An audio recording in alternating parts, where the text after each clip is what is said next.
Yes, I'd like to welcome everyone to our meeting August 14, 2017. Please join us in the Pledge of Allegiance. Thank you. I pledge allegiance to the flag of the United States of America and to the republic for which it stands, one nation, under God, indivisible, with liberty and justice for all.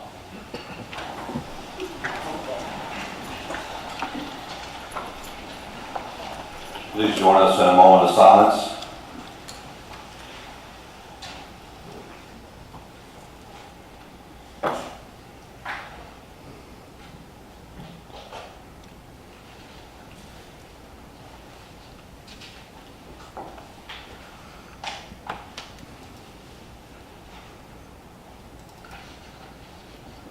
Ms. Berry, can I have a roll call, please?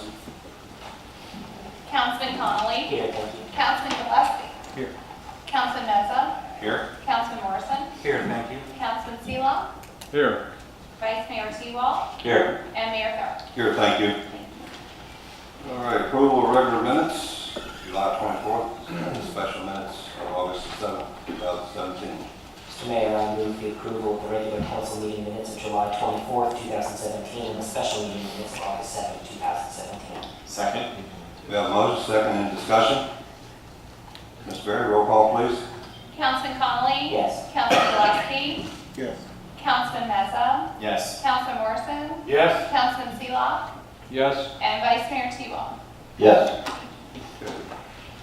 Ms. Berry, do we have any receipts or petitions or correspondence from the public? We do not. All right, reports. Reports of special committees, town officials, and town manager. Town manager Joe Walsh. Thank you, Mayor. Two things. Want to remind the public that school starts back tomorrow, so please use caution while driving in the area. Keep your eye out for school buses and children walking to school. I'd also like to take this opportunity to let citizens know that we're having a public hearing in 2 weeks to seek input on property maintenance codes. So please come on out and voice your opinion. And that concludes my report, Mayor. Thank you. All right, I'm going to switch around here a little bit and get our company first. Report of County Administrator Doug Stanley first, please.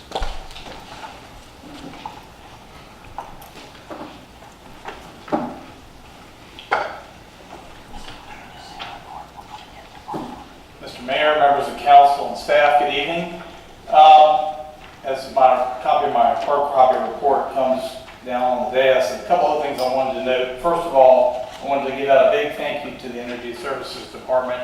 They've been out there last week and yesterday, or today, pulling wire out the Soccerplex, getting ready for the light system we're about ready to install. Hopefully, I think they've just about wrapped things up, David. We have light poles will be delivered on the 17th this week, so we're hoping to get that project up and running. Again, that wouldn't be happening without the support of council. Also, I want to say congratulations to both town and county staffs who pulled together and had a boat in the Dragon Boat Race. And together, we raised over $4,000 to help the homeless animals of this community. And thanks to Joe, and hope we can do it again. A couple of things on the report. Tourism, county and town staff met today to discuss the town's proposed changes in the memorandum of agreement. I think we have agreement on those changes, and we'll have a revised draft back over to the town this week for the council's consideration. Building Inspections Department, this is January 1 through June 30, so 6 months of data. We had 87 new home starts, 6 of those were in the town limits, 81 outside town limits. Total of 16, we had 145 new home starts. We're on projection for 174, which if it holds will be the 7th year in a row of increased housing starts. Since 2010, where we bottomed out 52 permits, and we've had a steady increase every single year. So we're back in the range of what I would consider normal, of 150 to 200 building permits, and we'll see if that number will hold. Youth Center and Community Center roofs, we're in the process of replacing the roofs at both of those facilities, and hopefully will be completed by October. We have an ad hoc committee that's been meeting with the library board members and the operations committee, and we hope to have some recommendations back to the Board of Supervisors, and we'll share those with council this fall in the operation and management of the library. Reassessment, the county's reassessment firm Wingate, who performed the last two general reassessments for the community. They will be starting field work for the 2019 general reassessment in September. Their offices will be down at the youth center, so it'll be accessible for folks to come in and out. Unfortunately, Nikki took the wrong office today, so we've had to move them around a little bit. Building inspection software, the town and county have progressed on the citizen interaction side of our InterGov software. I heard today that the town and county have signed off on the next phase, so we're hopeful, once we get the memorandum of agreement in place, that work's going to progress and hopefully get completed here in the next few months on that citizen access portal. Development Review Committee met on July 26th. Committee discussed projects in the county, including the new middle school, which has since been completed and opens tomorrow. Skyline and Ressie Jeffries, of course. Ressie is still under construction. They'll be ready to open tomorrow, but we've got a little bit of work to complete before probably late September, early October before the project is officially complete. The Marriott Town Place Suites project is moving along, and the Route 345-22 revenue sharing project bid.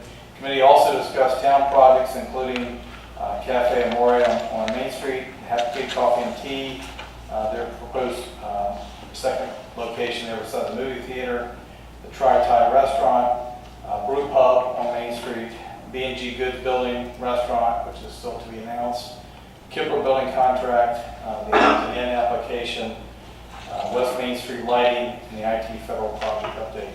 Committee will meet again on August the 23rd, and certainly any council members are welcome to attend that meeting. That'll be 10 o'clock here that morning in the caucus room right next door. Second middle school project again is complete. Contractor continues to work on punch list items. The opening ceremony was held on July 31st. We thank those of you that were able to join us for that. The building officially opens tomorrow with the first day of school. Again, Ressie is approximately 91% complete on the building addition and roof projects and about 95% complete on the site work. One of the things that we have to do on the site work, the company that's doing the energy savings project still has to install a gas line across the back road. So rather than paving, having the company pavement, we're waiting to pave the entire bus loop once that part of the project is complete. So that'll happen later this month. The playground project. County staff is working with our landscape architect to finalize the plans. We appreciate the council's consideration of the abandonment of the right-of-way strip along the west side of the property. That's part of the playground area. It's anticipated we'll be able to start site work in the next couple of weeks. And thanks to a $5,000 donation and a 5-year $25,000 donation match from the Front Row Rotary Club, phases 3 and 4 will be fully funded if the school can raise another $25,000 to $30,000. Lee Trump Parkway, as you know, has been completed and opened since June 26th. The engineers currently working with the contractor on remaining punch list items. And the largest seems to be trying to get grass to grow. Hopefully the weather turning now and getting into September here before too long, we'll be able to get that accomplished and complete that project. Top lane, turn lane project out 55 West, that's been completed. It's been something we've been working on for about 10 years, waiting for some utility easement so we can relocate utilities. The Moreland Solid Revenue Sharing Program, that's a project to widen part of 345-22 over across from the new Royal Farms stores going all the way up to the crossover in front of Shenandoah Motors. We received bids on that and we're reviewing those bids with our engineer. And hopefully we'll be able to award the project here in a couple of weeks. Morgan Ford, still about 38% complete. They started a couple weeks ago building a temporary bridge that will hold the crane. It'll be used to start swinging the concrete beams to set on those piers that are already out in the river. Once the beams are set, they'll start pouring the deck. And hopefully the water we received on Friday didn't hurt us too bad as far as the temporary bridge. South Fork's about 86% complete, still on schedule for December. Obviously, they're finishing up sidewalk and just the parapet wall there, railing. And they've got to come back and pour the connection pour between the two decks. So hopefully in the next month or so, most of that work will be complete and that project will start wrapping up. And lastly, service to the corridor on North Fairfax started on July 31st on the corridor connector. We've been working with town staff, coordinating both the town trolley and the connector. we had about 74 rides the first week, which we're very pleased with. And hopefully when Lord Fairfax starts up in a couple of weeks, we'll see some increased numbers from those trips as well. So with that, I'd be happy to answer any questions that you may have. Anyone have any questions? Doug, the other day I say the school is beautiful. I'll pass that on. Mr. Mayor, I do have one. Mr. Stanley, the playground, the vacation of the town property there, are you all still waiting for us for action for that? I don't know if you all had taken the action you needed to. It's My part memory of the fails. new playground includes that. Joe hasn't given me any indication that it's not going to go through, so we anticipate that happening. But we're moving along. We haven't started construction in that area yet, but hopefully we will in the next 2 or 3 weeks. Hearing no more, thank you, Don. All right, let's call the Director of Finance, B.J. Wilson.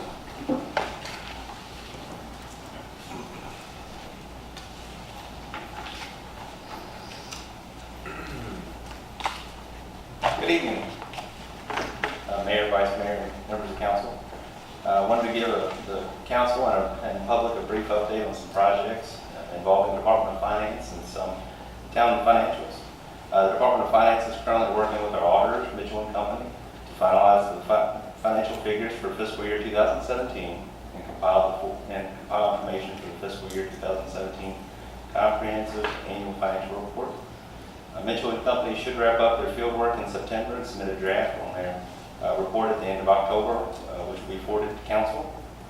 Preliminary fiscal year 2017 year-end figures show that revenue generated from sales of electric came in about 7% below budgeted amounts.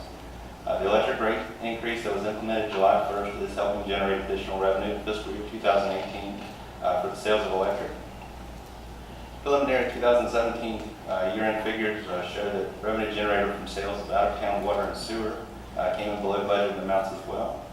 Revenue generated from water sewer connections were over budgeted amounts, which has helped offset some of the shortfall in water sales and almost the entire shortfall in sewer sales.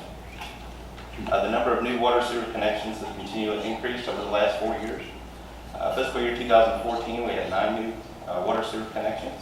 Fiscal year 2015, 25. Fiscal year 2016, 55. And then fiscal year 2017, we ended with 72 new water sewer connections. Preliminary general fund revenues for fiscal year 2017 are showing that lodging tax revenues were about 10% lower than originally budgeted. Pilot collected on utility bills was about 15% lower than budgeted. Meals tax revenues is about 10% higher than originally budgeted. Sales tax was about 7% above originally budgeted amounts. During fiscal year 2017, the Department of Finance issued 158 new business licenses, which is an increase of 15% when compared to the 139 issued in fiscal year 2016. A draft calendar for the preparation of the fiscal year 2019 proposed budget will be presented to council at a future work session for discussion and comments. As requested, the calendar moves the majority of the budget preparation process up to allow council to have the proposed budget earlier than prior years and additional time for research and decision making. That concludes my report. I'll be happy to answer any questions at this time. Any questions? Hearing none, thank you, Jack. Doing a great job for us. Thank you. All right, it doesn't appear that another Shenandoah Valley Regional Commission, nobody's here from there. I guess we'll have to take the next one, which would be our new Director of Energy Services, David Jenkins. Let me be the first to congratulate you. Thank you. Your well-deserved promotion. Thank you. Mr. Seeley, thank you for your email the other day. Thank you. Good evening, Mayor and members of council. What I'd like to do this evening, just give you a brief update on some of the projects that the Energy Services has going on at the time. A few that we've completed since my last report, which was made the 22nd. So anyhow, I'll start with the AMI project.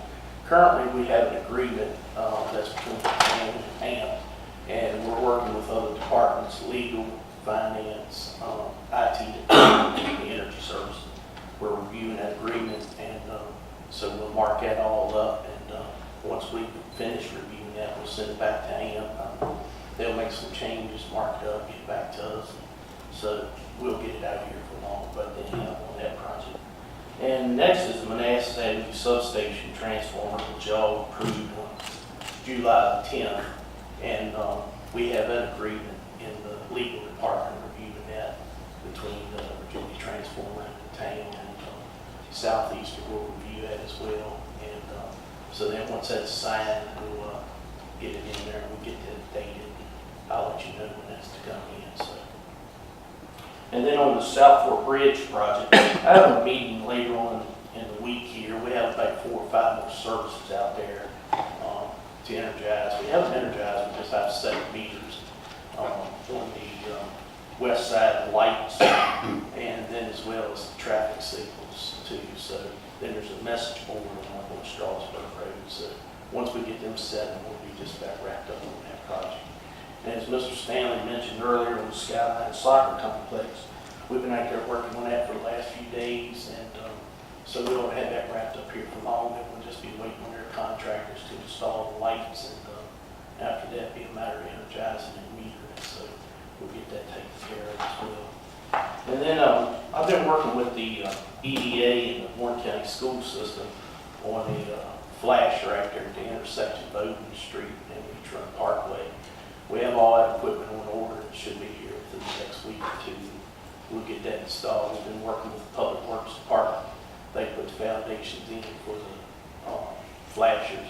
And once we get the equipment in here in a day or 2, we'll get them installed. So. And then, you know, y'all had, it's been going on for a couple of years now with lead inspections, doing our pole inspection. We had them in here in June, and they done another round of pole inspections for us. Ended up this time we found 108 utility poles. It's bad. And so we've been working on them, just plucking them out one at a time. They started with a priority list of some that was really bad. We've knocked all of them out, and we still got about 90 some together. So we kind of got our hands full on them, keep us busy there. But and then we set up a transformer, the last transformer down at the wastewater plant for the sewage disposable building. So anyhow, that job, we almost had that wrapped up. Once they completed the job, we got a couple temporaries to remove, and that'd do it for us down there. And then I want to mention, since last time we met, we completed the John Marshall Trail lighting. We've had a lot of good compliments on that, and so I believe that project turned out real well. So. And then just to give you a few statistics since last time my report was, we've cleared 236 missing utility tickets. We've had 624 meter disconnects, 425 move-in and move-outs, and on the electric charger down on Main Street, we've had 46 charges on that since May the 22nd. So I think it's doing well down there. And also I want to mention that, you know, at the Energy Services, we have a safety meeting every month. And so we've had 3 since last time we met. It was on lifting techniques for back safety, confined spaces, and recertification and flagging. So, and then as well, we've had 2 linemen have a week of training at the school. And as well, we had one employee attend the substation training class. So. And then we had a Blue Ridge Environment Governor's School from Shenandoah County. They came down and visited the shop there a while back and wanted to learn more. The students wanted to learn more about energy conservation and stuff like that. So we had about a half a day of them coming to visit us, taking a tour. That was real nice with the kids coming down there. Anyhow, Mayor, that completes my report. I'll be happy to answer any questions. Is there any questions for our Director of Energy Services? Congratulations, David, number one. Going back to your polls, how many polls did you say? I missed the number. It was 108 that they found. That's what I thought you said. I wasn't sure. That's a lot. It was. So how long will it take to get those replaced? Well, they finished up there in the end of June, and like I said, we got 90 left to go now. So, and it depends on the severity of it. Some of them, you know, has 3-phase primary, some single phase. So, and it depends on what area, you know, they was kind of Marla Heights and Happy Creek. A lot of times in that area, it's really, the digging is terrible, rocky down in that area. So, you know, it's a lot of factors goes in there for the, but, you know, like I said, what they do is they prioritize it. So from work to, you know, not as critical. So we always start with high priority ones. And the ones that they call high priority, we've got them taken care of at this point. So everything, in other words, everything's kind of stable at this point. Thanks. Anyone else? Yes, Mr. Mayor. Congratulations, Mr. Jenkins. Where did you say they were going to be installing the flashers on Leitron Parkway? It's right at the intersection of Odin Street. Oh, Odin Street, okay. Yeah. Oh, that'd be great. Definitely, that's kind of a blind intersection there if you're flying up that road, so that'd be really nice. And then also a couple questions on the utility poles as well. 108, that was up from the first time where they did the inspections. By any chance, do you remember what that number was the first time, how many they failed? Or, Joe, I'm not sure if you remember that one off the top of your head, around about ballpark. That was about 90 some on that first go. Okay, so it was in the ballpark of Right. the first round as well. And one thing to consider with a pole replacement on a typical will take about 1 full day. It varies, it could be a 2-day project, but on a typical, if you put a thumbnail on it, it would be about a day's worth of work for a pole, easy. That was actually one of my next questions, so thank you very much. And then just wanted to make sure to, if we're replacing poles in residential neighborhoods, even around our businesses, do we give notice that we're going to be replacing poles, or what we're doing, or why we're doing what we're doing? Yeah, always before we get it on schedule, we go ahead and let them know. And then, you know, a lot of times if you got a transformer or something on the pole, you gotta have power outage to change it out. We'll give them a couple days notice on that. You know, we try not to do it when the weather's too bad, but sometimes, you know, we don't always know the weather, so, but we try to control that as much as possible. Thank you very much. Anyone else? Hearing none? Thank you. Thank you, sir. Thank you, Don. All right, moving on to requests and inquiries of council members. Go ahead, Mr. Vice Mayor. Well, yes, I would like to congratulate Mr. Gary Gillespie as our new town councilman, and welcome to the crew here, and I hope everything works well with you while you're here. Thank you very much. Anyone else? Yes, I just had a quick question for Mr. Waltz here. The heavy rain we got on Friday, I know we had quite a bit between our police force and our town employees covering some of the flooding. And I was just wondering, basically, a report on how bad it was. Was it fine? Did we have a lot of repairs that needed to be done? Or was it just a couple streets that had flooded? Yeah, I haven't got a full report yet, Councilman, but we did have quite a bit of clean out areas that were overblown that we had to do.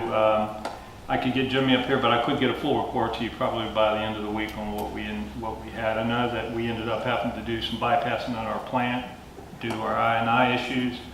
And I'm not for sure, but I think at the plant we might have seen 4 inches of rain or thereabouts. So. Well, I just wanted to take the opportunity to say thank you. I know that was a lot of rainfall unexpectedly, and I just happened to be out and about, and it just seemed like one little disaster after the next, and quite a bit of different roads closed. So I imagine that your crews are working around the clock on that. So thank you very much for supporting the town. Anyone else? Yes, sir, Mr. Dillon. I'd like to request the Public Works Director take a look at Stonewall and Marshall. With school starting up tomorrow, that is a hazardous area. Pulling out, you can't see when cars are parked on that corner. And I've had several people call with a concern. So I went up there and checked myself, and sure enough, it's tough. The yellow lines are not painted.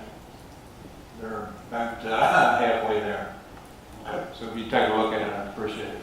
Absolutely. Joe, could you and Jimmy get together and take care of that? Yes, Make sir. sure we have vision. Okay, anyone else? Being done, report of the mayor.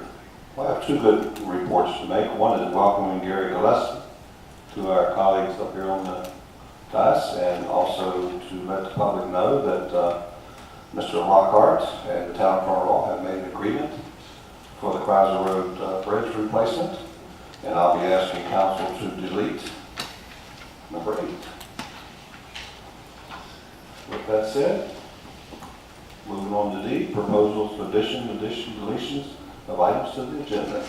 Mr. Mayor, I move that we delete item number 8, public hearing on a resolution to authorize condemnation proceedings from the agenda. Second. We have a motion, second. Any discussion? Yes, Mr. Mayor, can I just clarify, is this a different agreement than what was originally emailed to us on the 23rd of July? Yes, this agreement was made last week when Doug returned from his vacation. He worked with Mr. Lockhart tirelessly. Actually, he put a lot of time in on this, and they reached an agreement, and it is a done deal. We can now move forward with our Chrysler Road. Does that answer it? Sure. And Doug, I would like to thank you for all the hard work that you put in with Mr. Lockhart. You know, we as a town have never ever taken property before, and I think it's a good thing we're not taking it again. And I'd like to add, it was a very amicable agreement with Mr. Lockhart, and I think he will work very well with us. Mr. Mayor, I just have one other question for Doug again, because this is good news, and I'm glad we're going to be moving forward on this project. But a lot of the discussions back and forth about legal proceedings were protected from open meeting requirements. And I don't want to violate any of that, but I just wanted to confirm that ultimately the deal that was agreed to fit within the framework of what council was looking for. Exactly, Very good, thank you. exactly. All right, roll call. Ms. Berry. Councilman Connolly? Yes. Councilman Gillespie? Yes. Councilman Meza? Yes. Councilman Morrison? Yes. Councilman Seelow? Yes. And Vice Mayor T-Wall? Yes. Thank you. Okay. Consent agenda items. Seems to be none. We've gotten rid of number 8, so we'll move into number 9, public hearing ordinance amendment for code 46-1, public drunkenness, first reading. Ms. Berry. Council is requested to affirm on its first reading an ordinance amendment to Town Code 46-1 to expand the prohibited conduct to include a person being intoxicated in public from other intoxicants, in addition to alcohol, with a violation constituting a class 4 misdemeanor. Okay, I now declare this public hearing open. Do we have anyone signed up, Ms. Berry? We do not. Okay. This public hearing now is closed. Mr. Mayor, I move the council affirm on its first reading an ordinance amendment to Town Code Section 46-1 to expand the prohibited conduct included in a person being intoxicated in public from further intoxicant in addition to alcohol, with a violation consisting of class 4 misdemeanor as defined by the Town Code 1-15 as presented. Second. Okay, we have a motion, we have a second. Any discussion? Yes, Mr. Mayor, this is pretty much following state law, isn't that correct? That is correct. Thank you. All right, we have a motion, we have a second. We don't have no more discussion. Ms. Berry, roll call, please. Councilman Connolly? Yes. Councilman Gillespie? Yes. Councilman Meza? Yes. Councilman Morrison? Yes. Councilman Seelow? Yes. And Vice Mayor T-Wall? Yes. Thank you. Okay. Number 10, public hearing, ordinance amendments pertaining to flea markets, first reading. Ms. Berry. Council is requested to affirm on its first reading to amend Town Code Section 9846, 175.3, and those as noted, that would allow flea markets to operate on Fridays with a special use permit, subject to standards and review, and potentially to have a farmer's market, and an amendment to Section 9846D to change the license tax for flea markets from a per vendor tax of $10 per year, or $1 per day, to a flat license tax of $250 per calendar year to be paid by the proprietor of the flea market as presented. We had 3 signed up to speak this evening. Okay. We'll now open the public hearing. Ms. Berry, would you call the first We speaker, have please? Elizabeth Shank. Would you please come to the podium and your name and address, please? Good evening. I'm Melissa Shank. I currently reside at 1964 Clemens Hill Road in Middletown. I am also the daughter of the flea market proprietor. So Andrews Flea Market has been part of our community here in Front Row for 30 plus years. Actually, 40 plus years, I'm sorry. We're at 31 in our present location on Commerce Avenue. We currently have 4 generations working, from my grandfather to my mother-in-law to myself, my husband, and my 2 children. We are also only one of 3 businesses in the town who have been owned by the same family for over 30 years. During this time, we've attracted many diverse people from other counties, towns, and even other states. We have vendors currently coming from Pennsylvania and all across our state, as well as North Carolina. We have a couple from them. And the time that they're there, some of our vendors choose to eat. They do gas stations, they use hotels, as well as many other businesses in our area to bring more commerce to our area. Also, especially during the fall season, we attract many foreign tourists who come for the leaves. We also include fundraisers. The Marching Wildcats are frequent visitors during our fundraising season. This weekend we have the Warren County football team coming out. We do charities, churches, local rescues, and anybody else, and we do not charge them for tables, or we do a discount, depending on who and what they are. We're also very pet friendly. We do ask that all vendors and customers abide by our leash laws, as well as clean up after their pets. Over the past several years, we have systematically been replacing all of our tables. We're currently 80% done with that project. And we will continue adding more this year. There is some on the front row, as you can see when we drive down Commerce. For the past 40 years, we've only been allowed to be open on weekends and holidays. However, with the rising cost of our rent, taxes, utilities, and so forth, we've been basically forced to ask that you guys allow us to operate on Fridays as well. This will also help us improve the look of our flea market. This week we also filled in all potholes and we added gravel to our whole lot. As somebody pointed out previously, there was quite a danger there. And our request to operate on Fridays has also been approved by our property owner. We've been a very long-standing part of this community, and by granting this request, you will help us continue to be here. Okay, thank you. Thank you. Ms. Berry? The next is Ann Ordor. Swanville? Name and address, please, Ann. I'm Ann Orndorff, 815 Warren Avenue. We hadn't planned to come back for this hearing, but my husband says I'm like a dog with a bone. I just can't let it go. So I'll just let me just go over a few other things and be really clear. We have nothing against the flea market, nothing at all. It's been a tradition in Front Royal for many years before we came here, and we hope it remains. It's a weekend meeting place. It's a place to hunt for treasure. We understand all that. It's just the dynamics that have changed over the last 6 to 8 years. I know this special use permit was applied for in March, and as far as I know, it hasn't been approved, but yet Stripes Donuts were set up on Fridays during June and July. No permit to be there. It's a business out of Harrisonburg.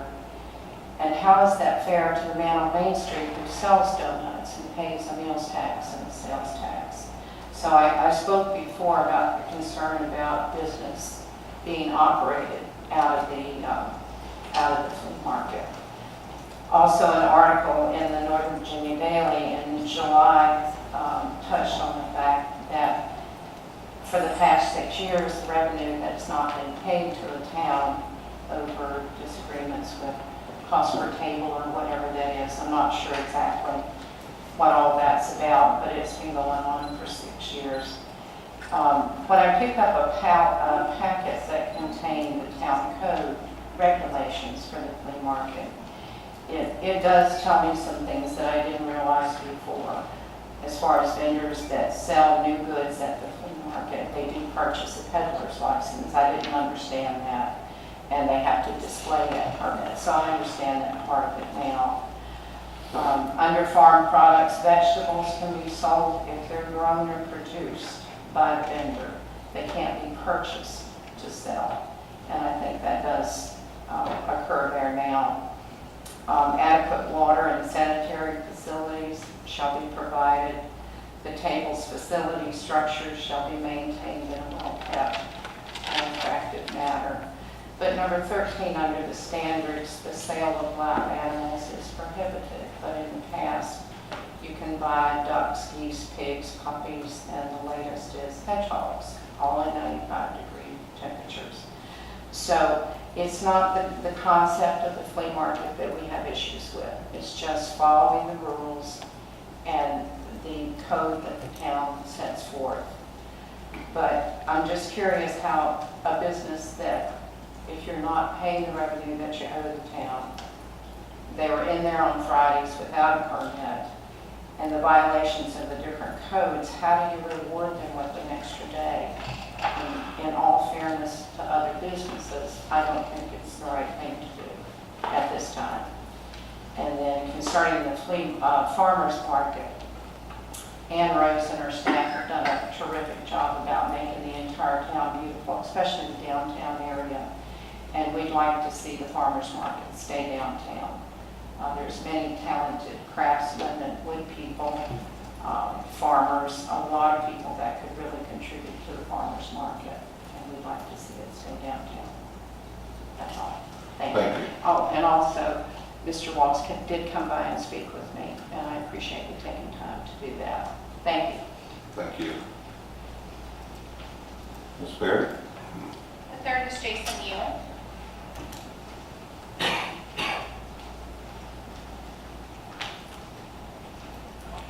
State your name and your address, sir. It's Jason Neal. I'm at 415 Ward Avenue. Good evening, Mayor Tharp and Vice Mayor T. Walton and the rest of the council. As you know, since May, there's been a farmers market on Main Street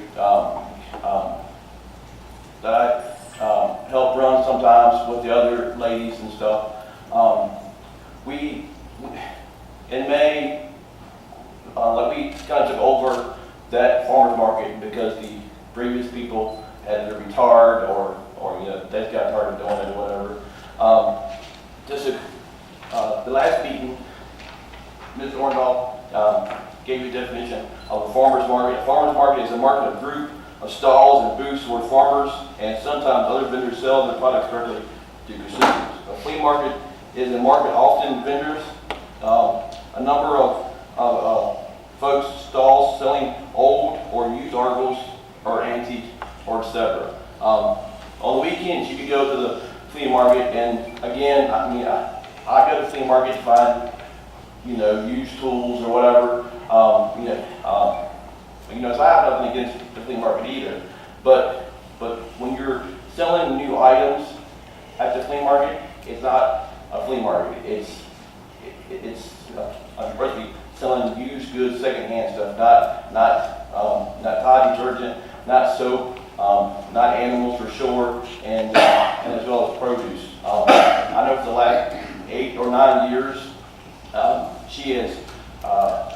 they have sold produce, and they didn't apply for a special use permit or to operate a farmers market. So why is it now that she wants one? And also, since this has been going on, we've had some issues with some of our folks calling our vendors, and they actually left the farm market to go over there, and then they back and forth. There should be one common goal with the flea market and the farm market. It's to work together, for the townspeople, not for any kind of profit. The farmers market money that the vendors fees, it goes back into this farmer's market. Like we'll use that for like Wednesday nights for the kids' activities, which I think Mayor Tharp stopped by and he saw us run the move houses for the kids. We had a pet farm on Wednesday, so we don't keep none of the money ourselves. So we're trying to better Main Street, but also better the things that are available to the farmers market. Like I said, we're all here like one common goal, and that's the town. So thank you. Thank you, sir. Was there anyone else, Mr. Berry? That was the last speaker, Mr. Mayor. Okay. Meeting is now closed. Gentlemen, can I have a motion, please? Mr. Mayor, I move the council confirm on its first reading to amend Town Code Section 98-46, 175-3, 175-10.10, 175-44, 175-53.7A3, 175-63C3, 175-70I3, and 175-10A to allow flea markets to operate on Fridays with a special use permit, subject to standards of review and potentially to have a farmer's market. I further move that council amend Town Code Section 98-46B to change the license tax for flea markets from a pay per vendor tax of $10 per year or $1 per day to a flat license tax of $250 per calendar year to be paid by the proprietor of the flea market as presented. Okay, we have a motion, have a second?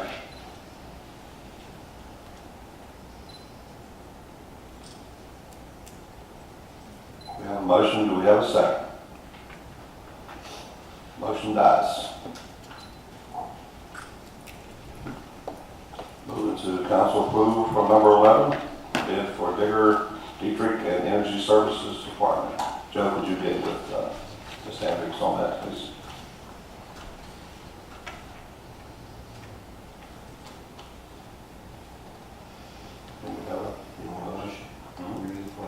Yes, sir. I move, Mr. Mayor, I move the council approve the bid from Terex for the purchase of a Derrick Digger in the amount of $313,189 to be used in the Energy Service Department. Second. We have a bid? Oh, excuse me. We have a second, sorry. Any discussion? Hearing none. Ms. Berry, roll call. Councilman Connolly? Yes. Councilman Gillespie? Yes. Councilman Meza? Yes. Councilman Morrison? Yes. Councilman Seeloff? Yes. And Vice Mayor T-Law? Yes. Thank you. Joe, on that number 10, I failed to admit, bring that back to a work session so we can see where there's some discontent. Okay? Will do. Mr. Mayor, I know it's out of order, but can I make one comment in regards to? Sure. The flea market, you know, again, we didn't get a second, so it dies for lack of a second. So that reverts it back to the original ordinance that's in our present code book. So if anybody wants to go back and look at that, that code will stay the same as it would have been prior to the time this ordinance came forward here this evening. Am I correct on that, Mr. Nagry? That is correct. And we'll bring it back to work session to see what we need to re-talk about. Apparently there's something missing here that nobody knows about. All right, let's go with number 12, council approval acceptance of public improvement release of letter of credit for Bow Ridge Second Subdivision, Dotson Homes Incorporated. Mr. Mayor, I move the council approve the acceptance of the public infrastructure within Bow Ridge 2 subdivision and release the letter of credit for the project in the amount of $277,679.57 from United Bank, as requested from Dotson Homes Incorporated. Second. Okay, we have a motion and a second. I'm taking from this, Joe, Doug, that the last coat of pavement has been taken care of, and now the subdivision is complete, and it's time to release the letter of credit. Is that correct? That is correct. Thank you. Okay, any discussion? Hearing none, Ms. Berry, roll call. Councilman Connolly? Yes. Councilman Gillespie? Yes. Councilman Meza? Yes. Councilman Morrison? Yes. Councilman Seeloff? Yes. And Vice Mayor T-Law? Yes. Thank you. Okay, council refer to planning commission for group. May I have a motion, please? Mr. Mayor, I move the council refer to planning commission proposal to make East Main Street a one-way street. Second. We have a motion, second, any discussion? Yes, Mr. Mayor, briefly, I just want, for the sake of clarity, this is not a vote on whether or not we're going to make Main Street one way, but simply whether or not a planning commission is going to take a look at it and plan it out and see if it's something that's feasible for our community. It would be a very complicated change. I know that a group of business owners have approached the council to ask that we take action on it. And we do want to make sure that it's something that's going to fit with the long-range plans for the town. Okay, anyone else? Yes, Mr. Mayor. I just wanted to emphasize Councilman Conley's point that this was a group of business owners that brought this to council, asking us to evaluate the one-way street. It wasn't a council initiative or council-driven initiative, and I'm excited that this is going to get referred to Planning Commission and be able to receive their recommendation to be able to get back to our business owners. Anyone else? Ms. Gray, the roll call, please. Councilman Connolly? Yes. Councilman Gillespie? Yes. Councilman Meza? Yes. Councilman Morrison? Yes. Councilman Selah? Yes. And Vice Mayor Tebow? Yes. Thank you. All right, item 14, council reappointment planning commission. Have a motion, please. Mr. Mayor, I move the council reappoint Joseph McFadden to the Front Royal Planning Commission to a 4-year term to expire August 31st, 2021. Second. We have a motion, we have a second, any discussion? Yes, Mr. Mayor. Mr. McFadden was appointed, I believe about 18 months ago to the Planning Commission to fill an unexpired term that was vacant. We're very pleased with the work that he's done on Planning Commission. We actually had another sit down with him last week and kind of went over his position, gave an opportunity for everyone on council to meet with him and just check in. I'm very glad to see that he's interested in continuing to serve the community on our Planning Commission and looking forward to voting yes on his appointment this evening. All right, we have a motion, we have a second, any other discussion? Ms. Barrett? Roll call. Councilman Connolly? Yes. Councilman Gillespie? Yes. Councilman Meza? Yes. Councilman Morrison? Yes. Councilman Selah? Yes. And Vice Mayor Tebow? Yes. Thank you. Okay, before we dismiss tonight, I just want to give the council a heads up that our next retreat is a strong possibility of being the 16th of September. Which date? September the 16th, is that correct, Joe? That's correct. Thank you. Ms. Berry, if you could put that out for council, make sure we get as many council members there as possible. And I call this meeting adjourned.